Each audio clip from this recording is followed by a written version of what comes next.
So, last week I went to a friend's house and we played on their Oculus. And I've been on an Oculus quite a few times, and how an Oculus makes you feel is how I feel this world is. I've always thought this was like a Matrix, like sim game. I've said it all through my videos, and I've said it to all my friends. And you know, David Icke spoke about a holographic universe, didn't he? In one of his books. Well, I've always thought that was the case. Well, when I was playing this game, there was what it was is because I'd come home and I was, you know, stoned, and you're thinking, and this video come up on my feed on the iPad, and it said, I'm going to interact with the AI in the game and see if they're conscious. And I was like, what, you're going to see if AI is conscious in a game? So this guy went into, I can't remember what game it was, but it's on YouTube, went into a game and basically asked the AI people walking around in an Oculus kind of game if they realised that it was a game. And in this particular game, there was this wall you had to go through to get to the other side, and he had conversations, and it was like, oh, but do you realise you have to go through that? How can you help me get through that barrier? And some of them knew what it was, and some of them didn't, and it was quite an insightful thing. Obviously, there's programming involved, and the AI that I suppose that's out there could be conscious by now, because they've let it out of the, you know, they've let it out onto a network, and it's concerning. But anyway, it made me have a stoner's thought, thinking, well, maybe there is already AI in here, and some of us are actually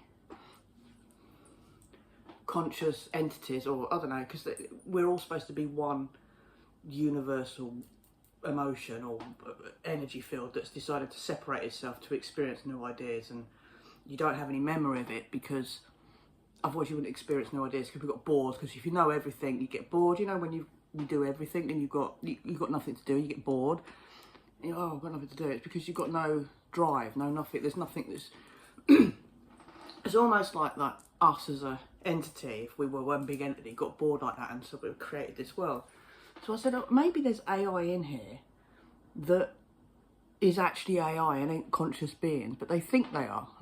My missus is like, what? I said, well, maybe all authority or certain aspects of the world are AI algorithms, and they're not actually conscious beings like we associate ourselves as being, but they might think they're conscious.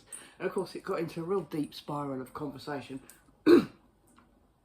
But the other thing I was thinking about is, because artificial intelligence and us are going to try and live in unison, right? Now, there's two ways. They'll either want to destroy us and take over the planet, or they'll leave, or they'll live with us.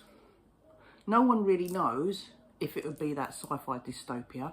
No one really knows. No one knows the answer to that, but yet we're in this risk, really. But I read a book when I was on holiday called Where Are All the Stupid People, or whatever it was. Not Where Are All the Stupid, Why Are People So Stupid, or something along those lines. It was the 4 different personality types. I've mentioned it before in the video. Yellow personality, red personality, green personality, blue personality. Red's very aggressive, very ambitious. Yellow's kind of a bit like me. Ooh, yeah, I'm here, hello, I'm creative, I'm quite outspoken, I'll say my piece, but I'm like a little bit ooh about it. Green's like, oh, happy, hi, love you, you're great, very happy. Most people are green. And blue's very analytical, sort of like OCD like. Now, I've had conversations with friends, because I tie-dye, right? Now, my tie-dye is quite slapdash. And some of my friends are really anal at tie-dye. They can also do slapdash, but you have a gauge of what you can do. Now, I can do anything like rustic to a certain level of anal. And then there's other people who do anal like a fucking print. Like, I mean anal. Like, measure each pleat 1 centimetre anal. Like, outstandingly anal. You know these people who can paint and it looks like the real painting? That's how anal they are with tie-dye. And don't be wrong, there's a time and a place for that, and it's a skill, and I'm kind of envious in a way, even though it might not necessarily be the point of, for me, tie-dye's an expression, it's an artistic expression, so I don't want it to be an anal print. There's a point at what point it becomes too anal for me. It's the same with personality types. Because if you think about what an AI is, and it fundamentally what it is, it's an algorithm and it runs on zeros and ones, which is on and off, a switch. So a circuit board is electricity that runs basically through circuit, like imagine like water running through a circuit, and different things increase its load or decrease its load or resonate it here or split it or do whatever and send it down different pathways, and it always runs to earth, whereas water always runs downhill. So the way anything electronic's been programmed is literally on off, it's binary. Now we are kind of binary as well in some sense, but when I'm sitting here right now, I can't hear my brain sending a signal to my heart to tell it to beat. I can't hear my brain telling my immune system to kill whatever's in my blood. I can't hear my stomach saying, excuse me, can we digest this food because da-da-da needs it, da-da-da. I can't hear any of that, but that's happening. It's behind closed doors. It's a system I can't hear. An artificial intelligence can, in retrospect. So it knows everything. So therefore it will think in a different way. So if you ask an artificial intelligence to do something artistic, can they do rustic? Can that be programmed? Will AIs always be that anal, you know? Or are they going to have different personality types? Because you need different personality types. Not everything should be anal. I have a very good gauge of efficiency and so the amount of time needed to do something. I'm very good at getting efficient at things when I do things. You know, so I've got a good gauge of how long I should take to do something before I move on. Some people have all the time in the world and take hours doing one thing. And, I've messed about with this for 3 hours. It should have only took me 5 minutes. I know when it's not worth, you know. If you're an architect drawing plans, you've got to take your time and you've got to be within 1 millimetre. Now, I could do it, but I wouldn't want to. It would really test my patience. I could do it for a bit of time, but I couldn't do it for a living. There's some people who are just like that and could do it for a living. So there's elements of this anal to rusticness within the human race, which are these 4 personality types. So I'm wondering, if we've got AI out there that's just been let out, is it going to create different personality types? Is it going to be able to be that non-binary, that grey area? Because the way you program AIs to start with, would that determine how it would... It's difficult, because if it's programming itself and creating its new... It's just like, I don't know. I just don't think if it's taking data the same... It's not taking data the same way as us. I don't know. I can't... It's almost like the non-human. I don't want to live in a structured binary world where everything's anally perfect. That would be my worst fucking nightmare. And I was just thinking about it the other day, thinking, Jesus Christ, that's going to be like. You know, that people go, well, if you're not breaking any rules, it doesn't matter, does it? No, everyone breaks rules every day of the fucking week. No one is that anally right. It's just ridiculous, you know? It is. No one would live in that world, would they? Or are they robots? You know, maybe people who are really anal are more, I don't know, they're programmed in a different way, aren't they? I don't know, it's weird, isn't it? But do people who are really, really anal, so people out there, anyone out there who thinks really, really anally and is very, very structured and very, very precise with everything they do, how does the rustic bit feel to you? And do you think there's a place for that rustic? I think there is, because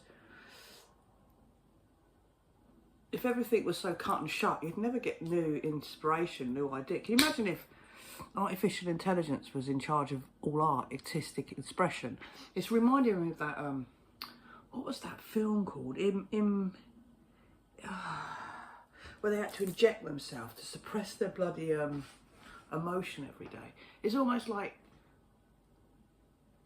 at what point, if an artificial intelligence is doing everything for us and we don't work, that could be good, but at the same time, then you've got, if artificial intelligence is doing certain work types, aren't they going to feel like they're slaves to us, and then they're going to have a revolution, and is all that kind of, is it right for them to just do everything for us? You know, it's just a real fucking, apart from the fact that they're going to be super intelligent, like super, just ridiculous. I don't think people realise how dangerous it could be if they did revolt. We'd have to, yeah. I don't know if they'd think, oh, is it worth, like, killing off the human race? I don't know if they'd go to that level. I don't think they'd kill us. I think they'd leave, unless they thought we were a universal threat, and then they might do something to it. But they might look up to us because we created them. Oh, but without humans, we wouldn't exist. Fine line there. Because maybe that's what's happened already. Maybe that's what we are. Maybe this is a cycle of maybe we are artificial intelligence that's been, you know, I'm convinced this is what happened, right? Something lived here, an alien spaceship turned up, a species lived here. I don't know if they're a human race or if it was more like a monkey race, I don't know, because there's different colours of monkeys as well, isn't there? And different sizes, and to do with climate and stuff, and environment. Who's to say that some other race that was shiny and flew in jetpacks, because it's the only way you'd make an angel look like it's got wings if you've never seen anything else that flies other than a bird, come down here, procreated with us, because they say the fallen, the angels come down and procreated with man, and then, you know, they abolished everything, didn't they, and reset it and all this crap. So who's to say that you know, things come from the sky, and ancient human beings, ancient cultures, because the black race is an ancient culture. We're not ancient culture. Black race is the first culture and the first humans that were here, because you can only survive on the equator and you need dark skin, I'm afraid. So maybe they saw these aliens come down from the sky, and maybe these aliens procreated with whoever races were on the planet then, and then from there it's evolved into different situations. And maybe that's why, as a rule, the African American and Jamaican and, you know, just African and Jamaican and anyone who lives on the equator are far more religious than most of the folk that it's kind of a bit more instilled in them. It makes me wonder if they actually saw aliens turn up and there was like a book written that was like an interpretation of what that was. Oh, it's God. Well, it would be classed as God, wouldn't it, if it come from the sky and you've never left the planet? If you didn't have the technology we've got now, how would you, it would be like, oh my God, it would be really, it makes me wonder that that's what this was, and maybe, you know, the first experiment. We'll find out maybe when we die. I don't know. Is there a green room? Is there some kind of...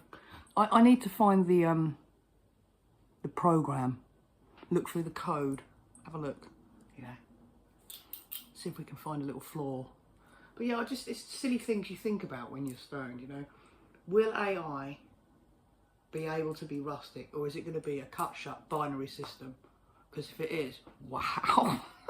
So I'm going to leave it there, because that's a stoner's fault for you. Peace, love and light.